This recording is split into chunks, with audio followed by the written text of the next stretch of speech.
Once in Nearpod, you're going to see that there are a lot of folders on the left-hand side of your menu.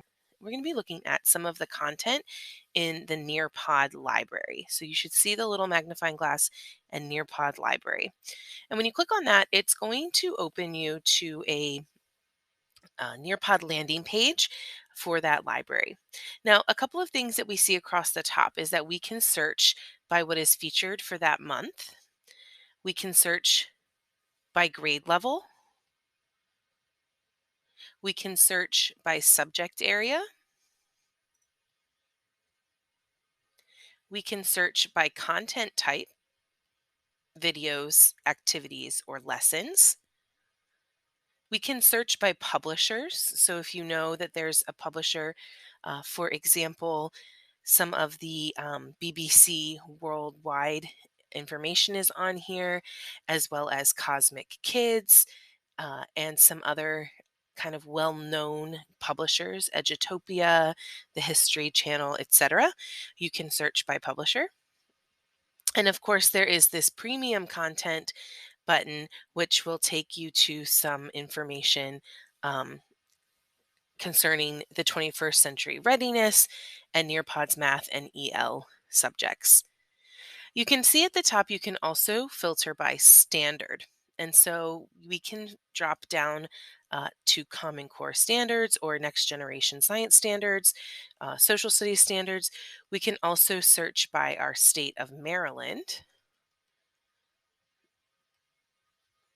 We can select a subject, a grade level, and as you see, it will already start us giving us some search results.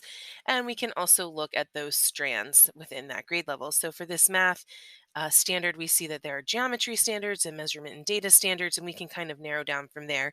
So let's say I want to maybe do something that has to do with numbers and operations in base 10, and I want to do something with rounding to the nearest 10 or 100.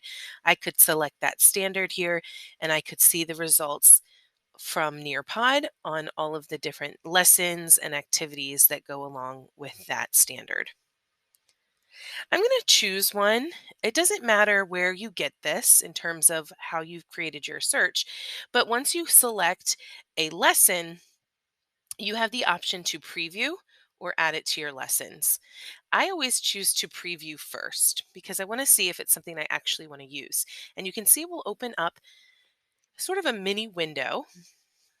On the right-hand side, it's going to give you the standards and the grade levels that it's targeting. It's also going to give you a little summary information. And there's a drop down here that will show you if there are any handouts. In this case, there is a transcript that you can download.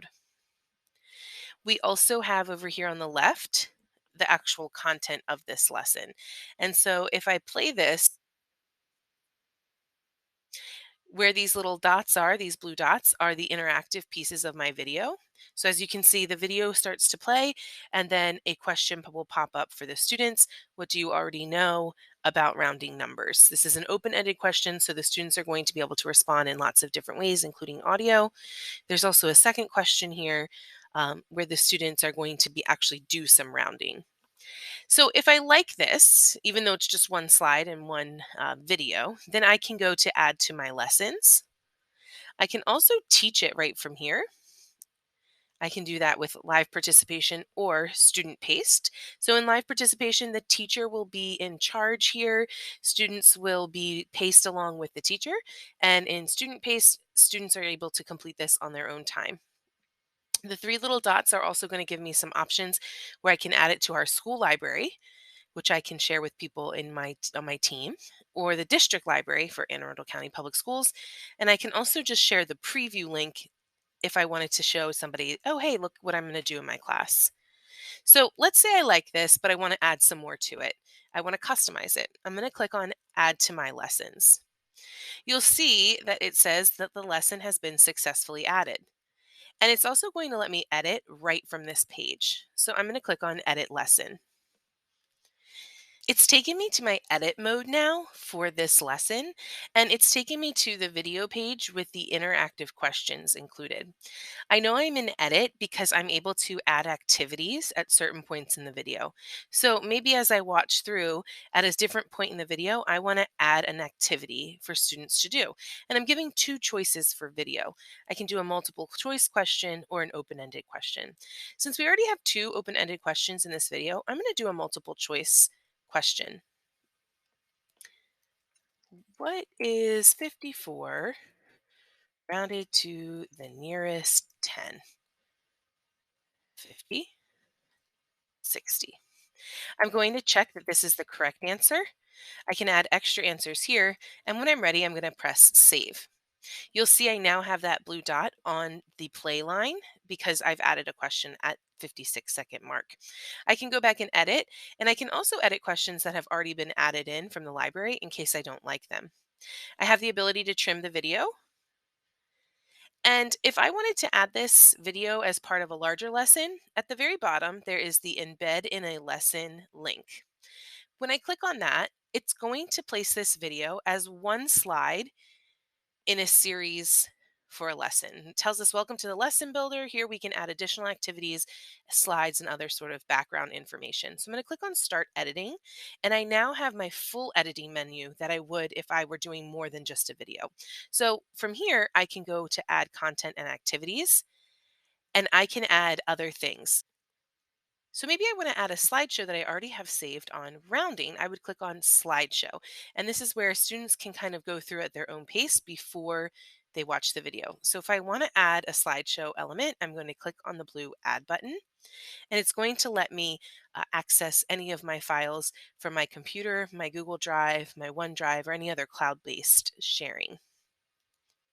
So I'm going to click on my Google Drive, and it's going to make that connection with my AACPS Google Drive account. You see it takes a minute. It's going to bring me up to my Google Drive files and also gives me a search bar. So I'm going to search for the term rounding, and I'm going to find the file that I'm looking for.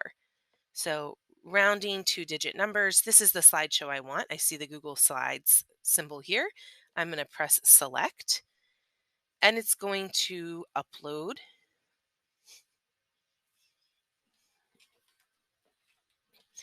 You now see that I have added that slideshow to my lesson.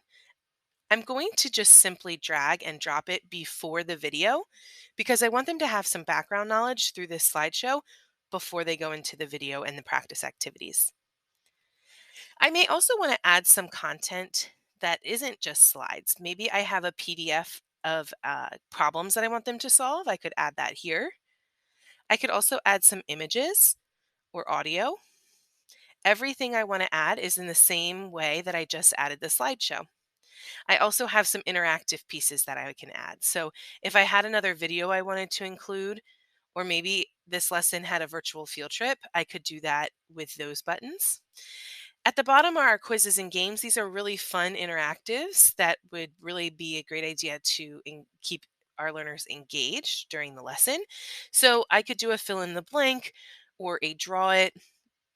I'm going to go ahead and use the draw it feature, and you see it gives you a little preview of what this uh, feature does in Nearpod. We see that we have a little preview of what it looks like for the students where they have their toolbars down below. It allows for freehand drawing. They can customize the background, and basically they can show what they're thinking. So I'm going to add this activity, again, just clicking on the blue add button.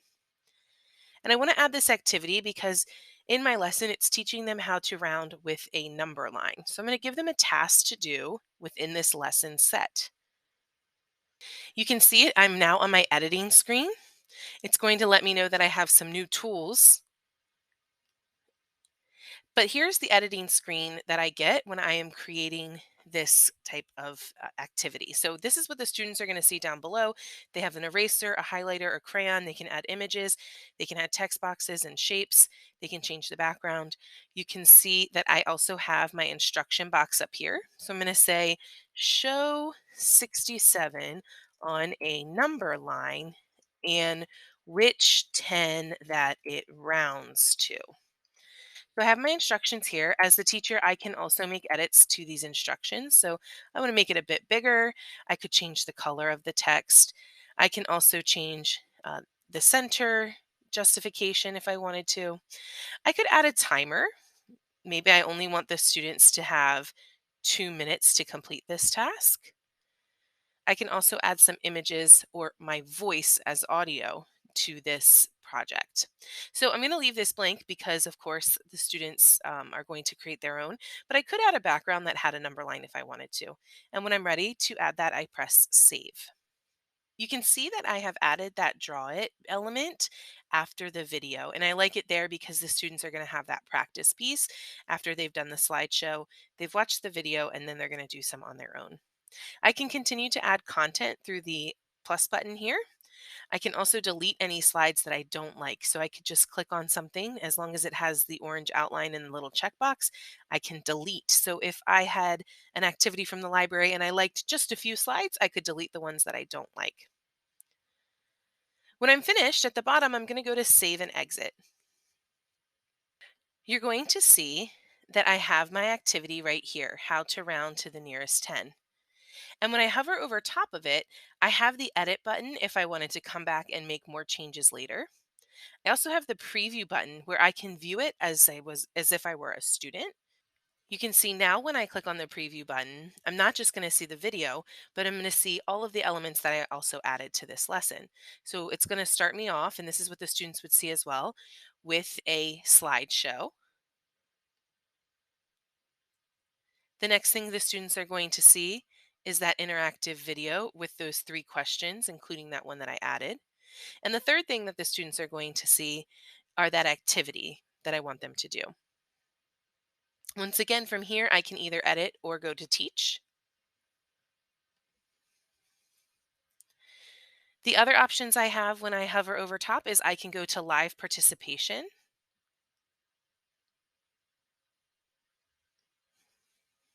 Live participation will give a code that my students will type in to join me into this lesson. So the students will type this code into their Nearpod.